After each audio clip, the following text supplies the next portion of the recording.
Welcome to LoTech Tuesdays by LoTech and Wild, the podcast for people who live their lives unplugged and for those who want to. Hi, Kendra. Hi. Where are you right now? I'm in Minneapolis, Minnesota. Awesome. What's the weather like over there? It's turned to fall, so it's really great. It's still warm during the days, but cooling off at night. So leaves are starting to change in northern Minnesota. It's sending temps for the rock climbers right now. We have a pretty humid summer, so that humidity has dropped off and you get more friction on the rock. So I think everybody's excited about our weather right now. Great. And is climbing your 9 to 5? It is not. I'm currently a sales engineer for a small engineering manufacturing company. So we're kind of in the electronics, optics supply chain. So the little camera assemblies in your cell phones or, monitor displays and that type of stuff. We supply some master molds for the optics. Gotcha. Wow. Very exciting. So how do you find time? I mean, you are the world champion for speed ice climbing. Well, I guess we probably have a new world champion. It's hard with COVID to know, when the last time we had world championships and everything was. But I won a gold medal at Ice Climbing World Cup in the speed category when we hosted in Bozeman in December of 2015. Okay. And I've competed for 9 years total in Ice Climbing World Cups. And I'm a certified international judge now. So I'm making a little bit of a transition to organizer and judge side to help keep the competitions going. But I still love that style of climbing, and World Cup ice climbing is totally unique. And it's just really fun, dynamic style of climbing. And there's a big community here in the US working to introduce more people to it. So wonderful. How is it unique? What makes it different? The speed climbing is a 30-foot, 33-foot vertical sprint. You're on top rope, it's on pure ice, and it has these specialized tools that are like ice picks, and it is a literal sprint up the wall, which is really fun and unique. And then the difficulty or the lead competition is, these days it's mixed climbing because ice climbing actually got too easy. So now it's done on plywood with ice features and plastic and metal holds. And the movement that the route setters create is not mimicking anything that we do in ice climbing or rock climbing. They really have invented new holds and moves, and the athletes have really perfected all these weird to outside climbing type of ways to hold our tools and move our bodies. And so you should really check it out. There's lots of videos online from the UIAA of World Cup climbing, and it's really fun. It's quite dynamic movement as well, which you don't do much outside on ice. I feel like the mixed climbing and the ice climbing has inspired rock climbers to go upside down more often. I'm seeing more and more people start routes, or like maybe it's just been what's on my feed, like I'm showing off like how they start in like some sort of a handstand, or they start with their hands on a big formation, and then they put their feet up and they almost do like clockwork with their legs to do like a toe hold and then get back up. Because I see a lot of like figure 9s and figure 4s with the mixed climbing and the ice climbing. And yeah, I think that it's inspired rock climbers to kind of go outside of, the old school way of thinking about things, how to get it done, so to speak. New ways of incorporating moves and toes. Yeah, I think overall competition climbing has become very creative and much more its own style of climbing versus mimicking outdoor climbing. Yeah, sure. Do you have a lot of indoor gyms for ice climbing in Minnesota? Not so much for ice climbing. We do have Midwest Mountaineering as our local gear shop, and they have a bouldering cave in their basement that they let us dry tool in. Nice. And some of the rope gyms have like on and off let us use some of the plastic picks. And actually Escape Climbing here in Minneapolis is the one that first kind of commercialized those. And so there's a little bit, but mostly like a lot of people in their home walls will get together and do more dry tooling. That's how I actually got my start, was in a friend's garage gym. They mentored me. We were training for big mixed climbs up in the Canadian Rockies, but then I discovered that was really fun, these weird moves that we were doing in the garage. And so I looked for competitions, and eventually, going to World Cup for that. Awesome. Yeah, because for in gyms as well as in nature, the dry tooling can damage the surfaces for rock climbers. Sure. Yeah. If you think about, we're putting a lot of weight on a very small area on the tip of that metal pick, right? So we're creating a lot of force there. And yes, especially with softer rock types, that really erodes away the rock, and it makes holds better at first, and then eventually they blow out and they're worse. And you can see that playing out at popular dry tooling areas like here in Minnesota at Sandstone, or like in the Canadian Rockies at the playground or Hafner Creek. You see the holds continually changing. Now in the gym, we put some rubber or wood backers on the holds. And as long as you make sure those are large enough to protect against like Stein pulls, where we're camming the head of the tool against the wall, we've really successfully run a bunch of indoor dry tooling competitions with rock shoes without damaging the climbing gym. So really convincing the owners that we can do that without damaging the walls is progressing, and hopefully we'll be able to have that in more climbing gyms around the US. I think that it's becoming more and more popular. So I think that is the direction that the rock gyms are going to be, almost by necessity, going in, regardless. So, which kind of leads naturally to my next question. I don't know if I told you, I think I did, that Valdez Adventure Alliance received a grant award to make some sort of a video, an educational video on the topic of ice stewardship. That's and awesome. I think, yeah, because there are so many. This is a rapidly evolving sport. And, I've seen it change so much since I started climbing when I was 18 or 19 years old. And, there's always been kind of there are no laws or, you know what I mean? And there are different schools of thought, they're just like back in the day, 10 or 20 years prior to when I started climbing, it was the whole Royal Robbins versus the Warren Harding sort of, do we bolt, do we not bolt, and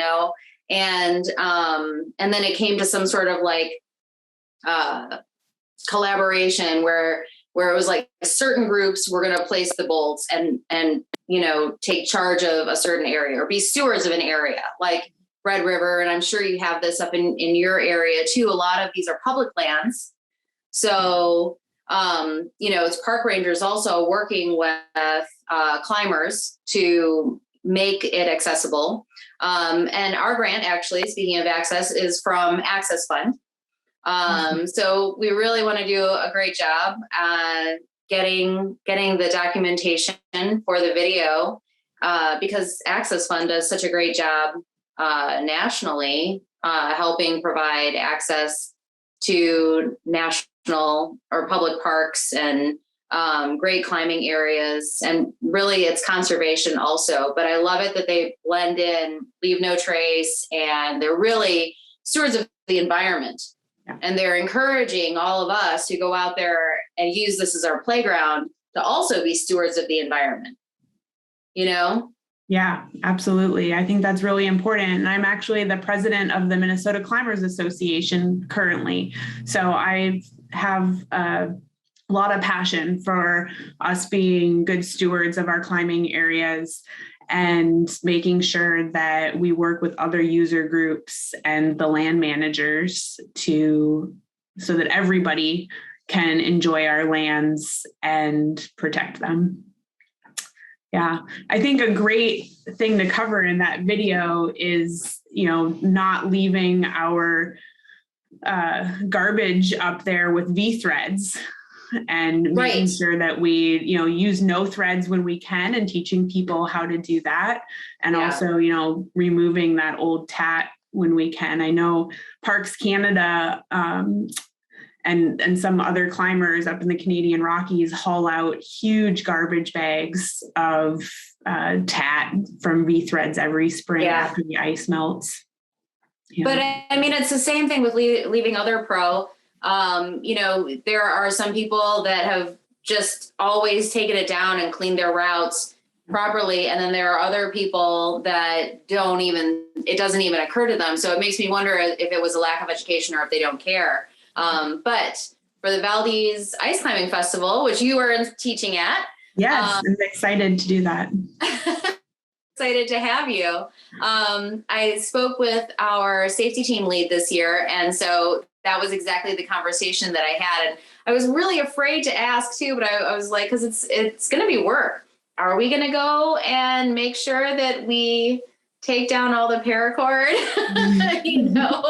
after the whole thing is over? This is on the agenda, right? And so I was happy to hear without even question that's part of the plan. That's great. So have you been up to Valdez before? I've never been to Valdez.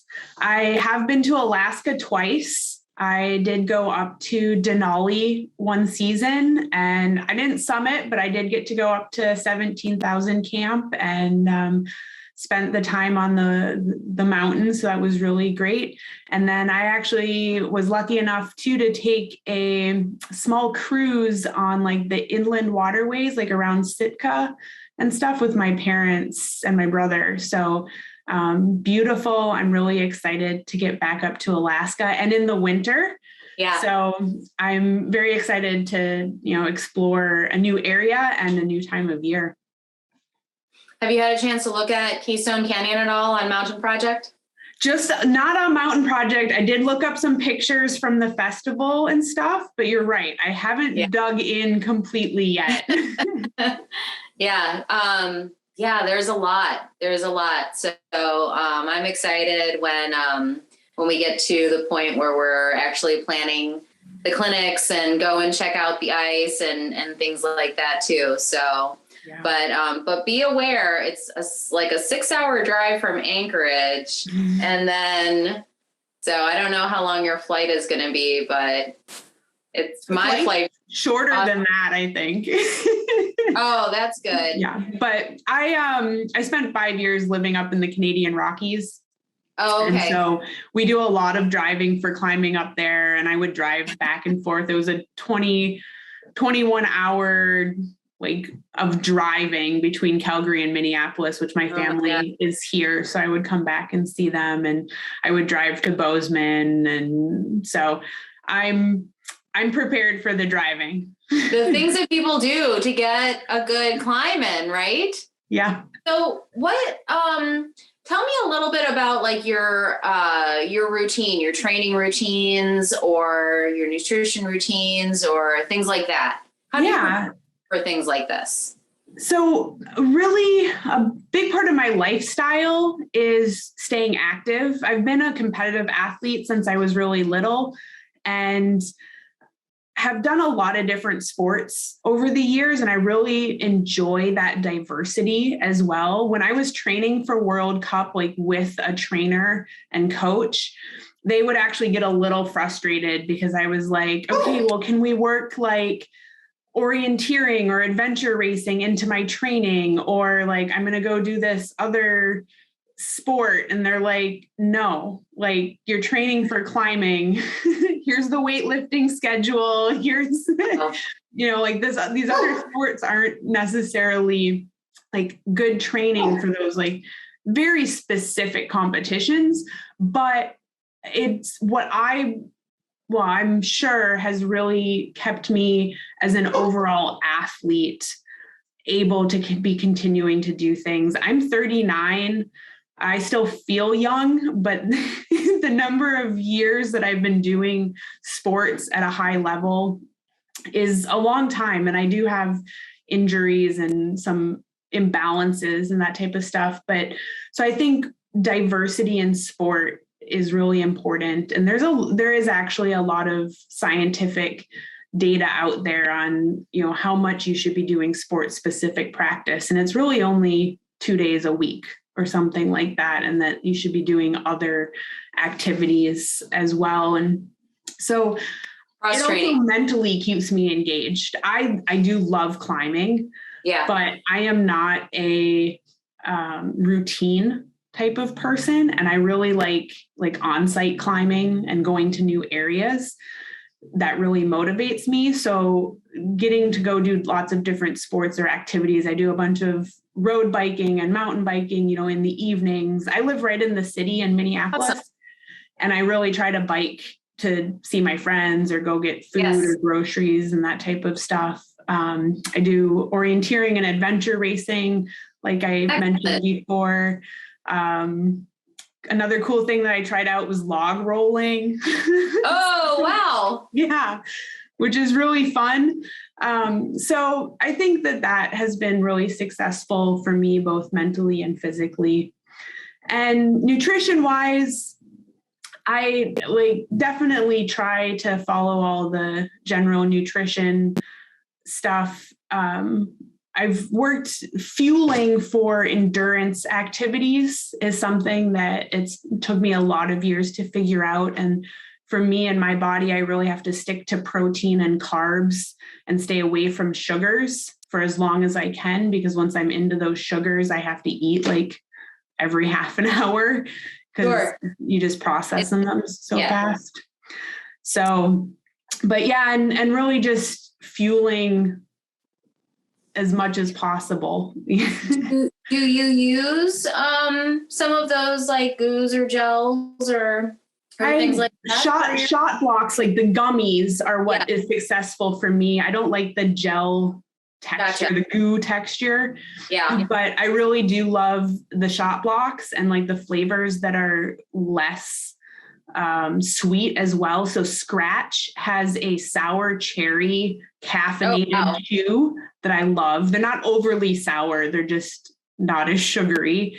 And then I do a lot of lemon lime, like all my hydration stuff is lemon lime, the lemon lime Cliff Blocks and that type of stuff. But yeah, I definitely use those. And in the adventure racing, which is up to 30-hour races, definitely use some of those meal replacers. They're not like the heavy milky ones, but with the added carbohydrates and some other stuff to. There's one that has protein in it too.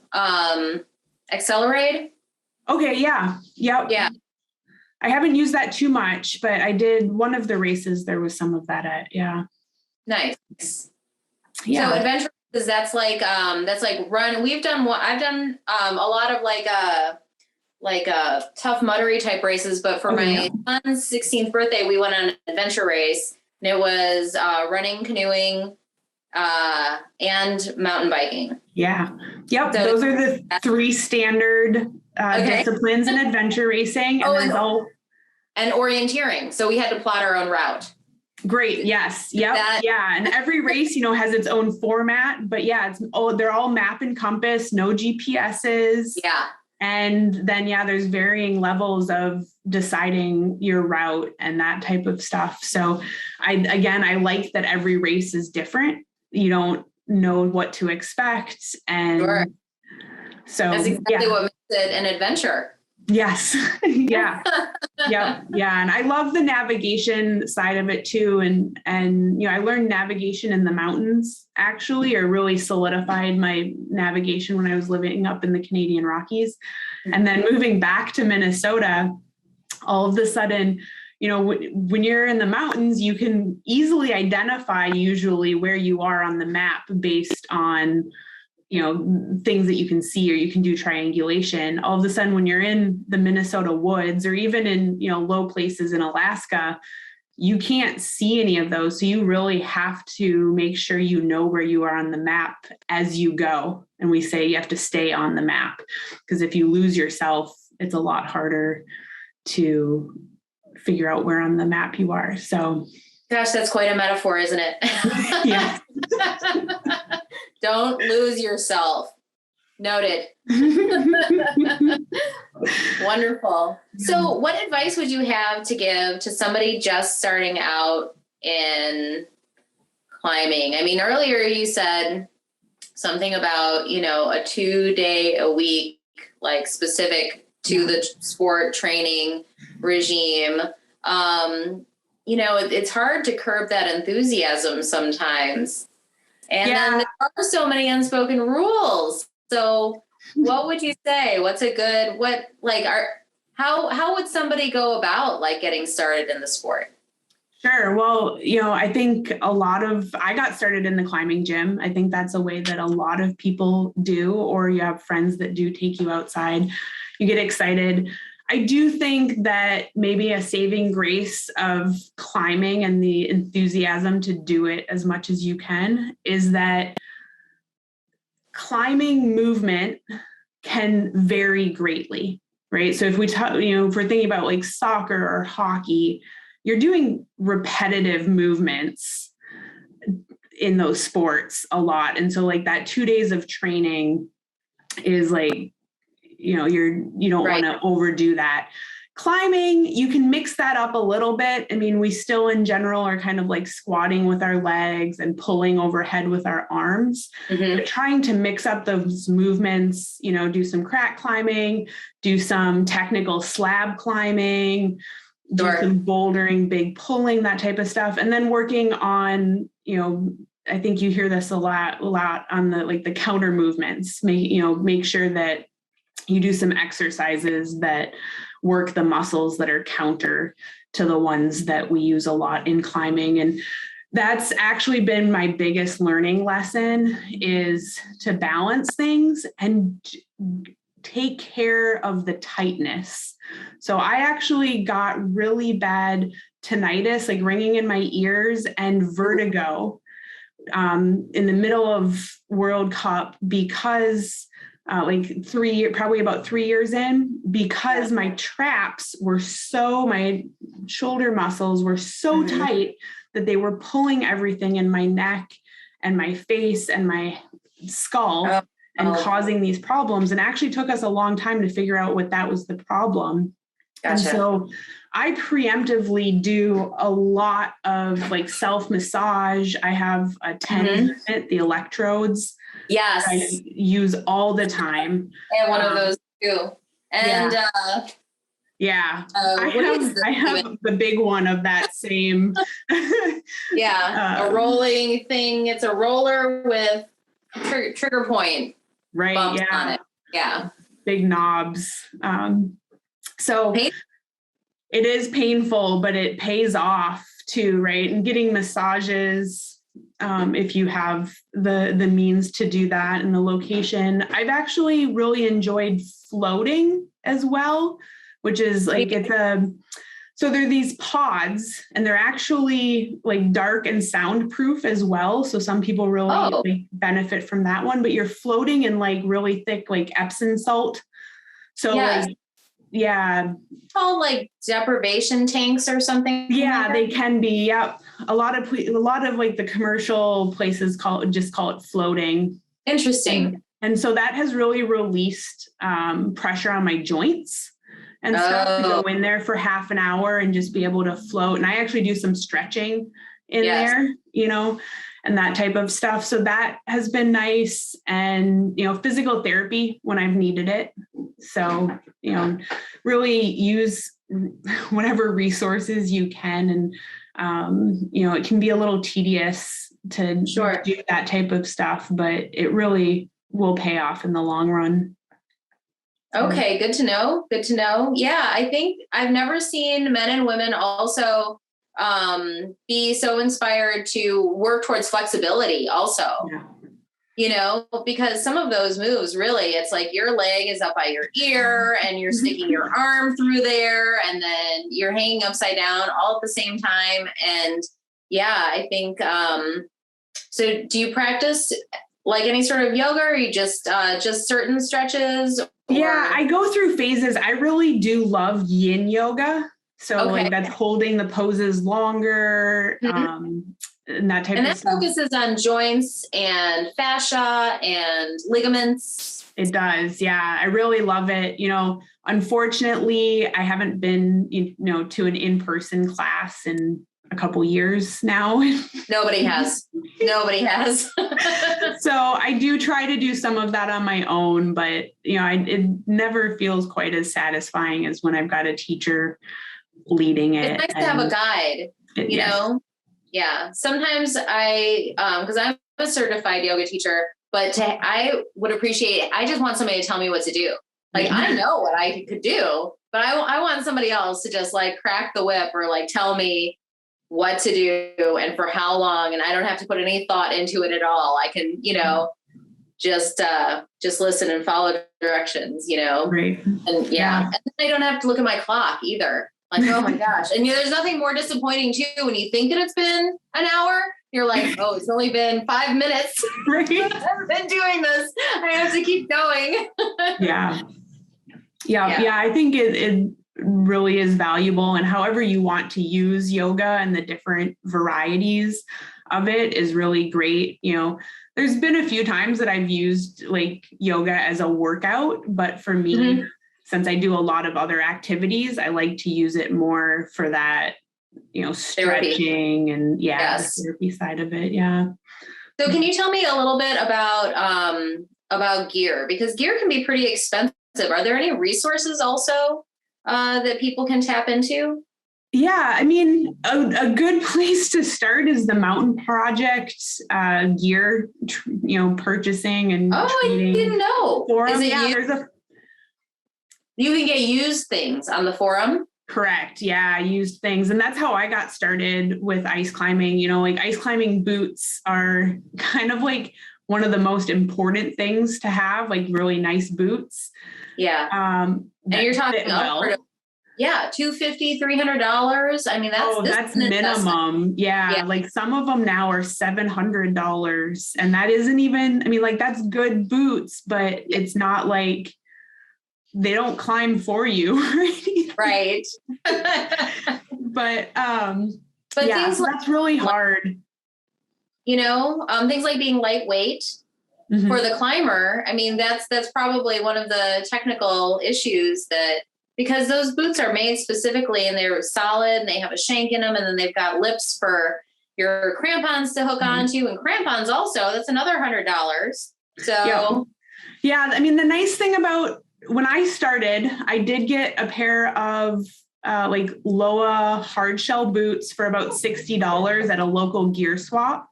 And they were like a half size too big, but they did, you know, they were okay. And then my climbing partner and we had one pair of tools and one pair of crampons for a while. And so the belayer just had to be, you know, good on their feet, or we would use a tree for belaying so that the belayer didn't get pulled. And the person climbing had the tools and the crampons. And I mean, I've even swapped boots with people out at the crag, right? You bring your winter boots and then we swap boots. It takes time, but it's doable. It gets people started. I mean, all the ice fests are a really awesome resource because it's usually a little bit less expensive clinics than taking some private classes or group classes from the guiding companies. And usually your gear gets included in that for free or for a lesser cost too than renting it or for sure buying it. So I think ice fests are an amazing place for people to try out ice climbing. It's usually lower commitment, less expensive, and also get to see the different gear and try different gear. I'm a huge proponent of trying like all the different tools and crampons and boots that you can and finding out what you like. It's completely personal preference on what you like. And I really talk to people about not letting other people guilt trip them into liking or disliking gear. I find that does that happen? Oh, it happens all the time. People, especially people like, I find some of the more inexpensive climbing tools, like ice climbing tools, are the lighter weight ones actually as well. And women tend to, or smaller people tend to like those lighter tools better because they're less work for them to swing and to hold up and that type of thing. And because they're the less expensive tools, they often get branded like the beginner tools, and they're not necessarily. Some of them are still tools that I really like. And so people are like, oh, no, you don't want that tool. You want the Nomix, or, like there's a few tools that are like a staple, which I get that a lot of people like them, but we really have to let people have their own preferences. Also like horizontal point crampons. There's a lot of people that just like talk smack about those. And I've climbed some really hard, big climbs in mine because they add a lot of stability. You get more stability. They can be harder to get into the ice sometimes, depending on the ice. But, you can climb, a good climber can climb in a lot of things, and it comes down to what you enjoy the most. Sure. Maybe those other folks don't want to admit that there could be user error. It's not me, it's my crampons. That's why I just can't do it. And the only time that is true is when you have dull equipment. Gotcha.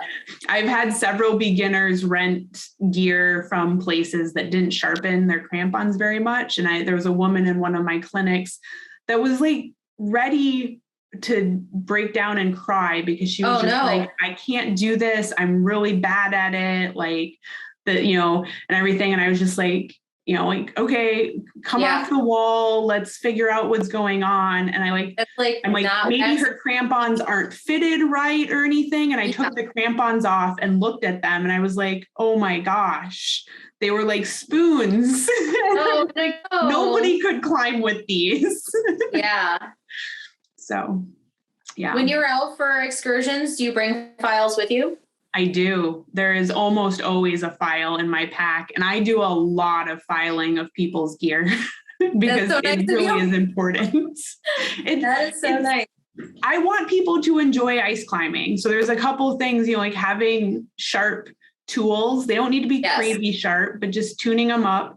And then also, I'm really passionate about making sure everybody knows about the A-frame body positioning with level feet and staggered arms and staying balanced and centered, because nobody taught me that the first couple of times I went ice climbing, and I struggled a little bit and I didn't like it. And I'm really glad I went that third time. But I'm not sure why I did, because I was convinced it was pretty stupid. And I just see a lot of people struggle and their friends, let them. And so I really like to talk about, A-frame and how to help your friends get into A-frame when you take them out for the first time, because it's the only thing. Like, how well you swing is less important. All this other stuff. It's just, if you can get your feet even and stand on them, you're going to be able to ice climb. Gotcha. Because there's a certain, it's an energy saver, and you're feeling stable, you know?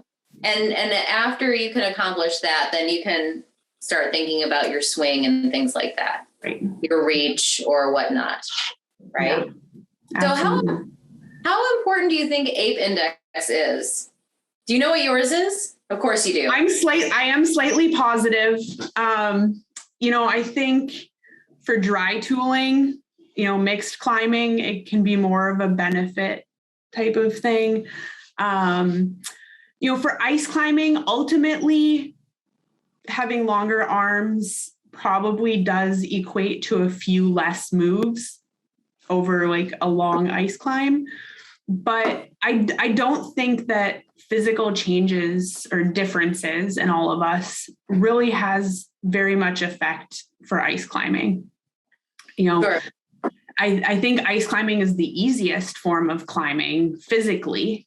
Because there's so many tools that you use. And you can really, especially at the beginner level where we're climbing, like nice ice that isn't a column or, something like that. But yeah, because you can just put your feet and your tools where it fits your body. Right. And so you can, if you can get into those balanced body positions and don't pull with your arms more than you have to and things like that, then ice climbing is not very physically demanding. It's just like step by step. It's just you build, each step builds on the next step. Yep. Yeah. Gotcha. So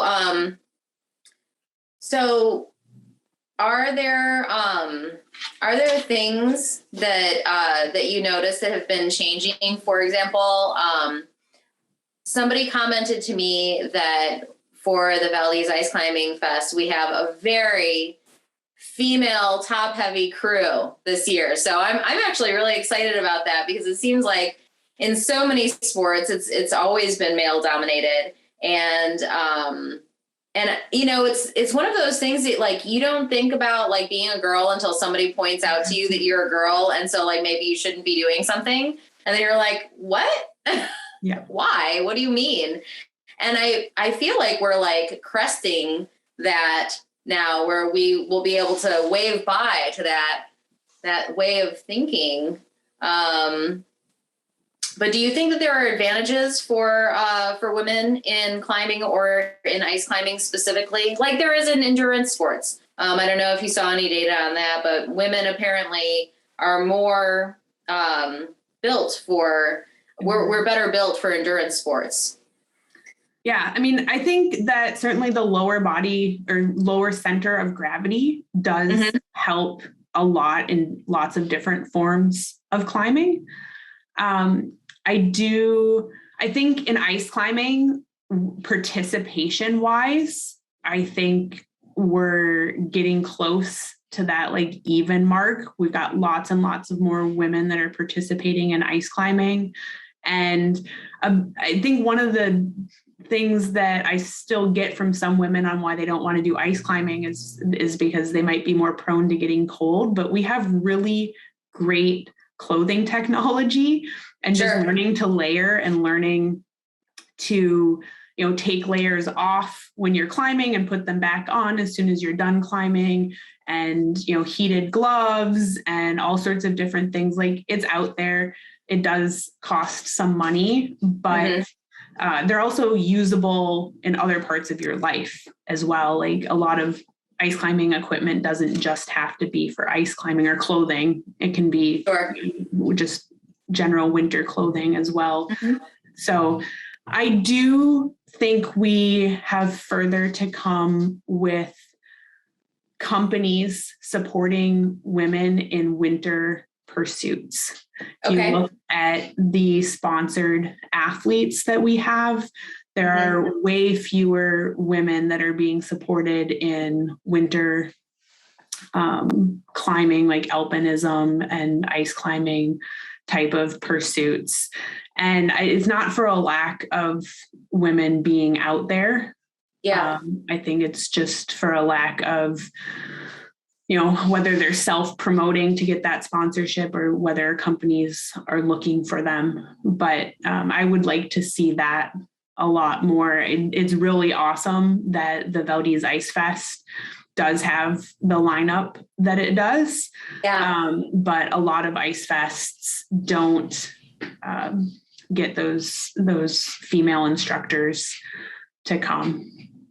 Yeah. Do you have any heroes or mentors that are women alpinists that you've looked to? And I don't know if you follow the Valdez Adventure Instagram, but I was in Golden in August. And so I went to the American Alpine Club, and they had a backpack. It was like the first women's expedition group or something, like all women in like 1970 or something like that.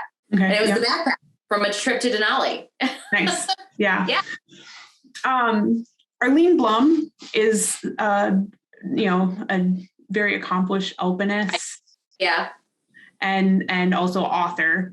And, I love how honestly she wrote about the social dynamics when she was doing climbing and alpinism and stuff. And so I actually got the opportunity to meet her at the American Alpine Club dinner a couple years ago. And that was really fun. She's a social advocate, or not social, like environmental advocate now. And she's really working hard to get rid of polluting chemicals that are used as fire suppressants and stuff like that.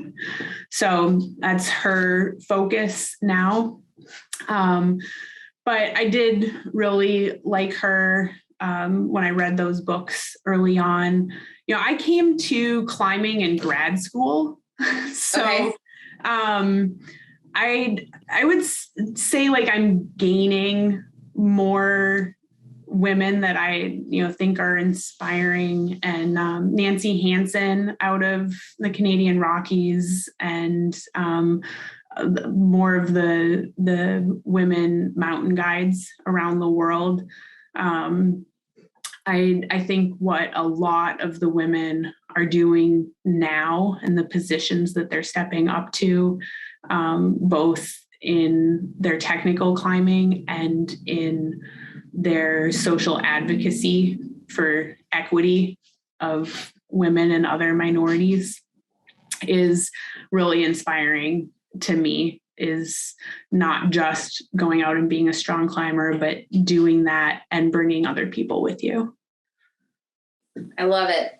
Yeah, no, it's so important, because I think, like you said, there are just countless women that have been out there doing it. They just aren't recognized. I grew up with just an onslaught. Like, I had a library in my house when I was growing up, and all of the adventure books, it was all, Jack London and Mark Twain, and, and it's no wonder that, I didn't think about that, I couldn't do something because I'm a girl. Because all of these adventure stories that I was reading, I was like in the character, I was in the story, I was adventuring with, the protagonist. And then I started to, now when I look at, my library of books, I consciously, when I think about adding to it, I consciously try to think about, whether it is a male or female author. Yeah. So I met Conrad Anker and Jennifer Lowe at a Chicago mountaineering gala. And as soon as I got home, I bought Jennifer's book. Yeah. And it's just fantastic. I can't even, Forget Me Not, you're right there the whole time. And it's heartfelt, and it's her story, Yeah. And I'm really glad she told that story. I think that's a really powerful book as well. Yeah. Yeah, it's fantastic. Well, let's see. Is there anything that we haven't covered? I think this has been a great discussion so far, and I'm looking forward to the Valdez Ice Fest and my winter of Ice Fest. I'm actually leaving my job soon, my engineering job, and I'm going to spend my winter teaching ice climbing and other outdoor skills. Forever. leaving your job. Yes. Well, yeah. Well, I'll work some hours for them in support of some projects that I can continue doing. But Nice. yeah, I officially hired my replacement and I'm training him. Wow. So, yeah, I'm really excited to do that. And I'm really passionate about helping people gain the skills and confidence to achieve their goals. And so I really am excited to do that. So you're a resource, actually. Where can people find you? Are you have a website, or I'm working on a website. I am this winter here in Minnesota. I'm going to be working with Big River Climbing Guides. Excellent. And we have 3 ice parks here in Minnesota. So if you want to learn to ice climb or get a bunch of mileage in, this is a great place to come for easy access. Yeah. And I'm going to be at the Michigan Ice Fest, and I'm hoping a few other ice fests. And then we're also going to be launching a new ice fest here in Minnesota for underrepresented genders. Oh, fantastic. So I'm really excited about that. We're just putting that together for late January. And it's really just going to be focused on building a community and support system of everybody who maybe has felt that they didn't really fit in from a gender perspective. So. Sure. Yeah. That, and speaking of people that we know are out there, and I've started a Connect scholarship fund. Okay. And so it specifically is to try to make Valdez Ice Climbing Festival more accessible for people who identify as women and the BIPOC community, as well as Indigenous youth, because there are, that's a huge population there. And right now, the primary thing that I can offer is registration upon acceptance. So, I mean, it's $300 to $600 worth of stuff from us, possibly more, depending on, who can pitch in. But yeah, so I've been trying to reach out so I've been in touch with Brown Girls Climb. Thanks. And I've been in touch with your friend who does, Color the Ice. Color the Ice, yep. That's a wonderful thing. And I've been in touch with Indigenous Women Climb, and they're always out in the mountains. Yeah.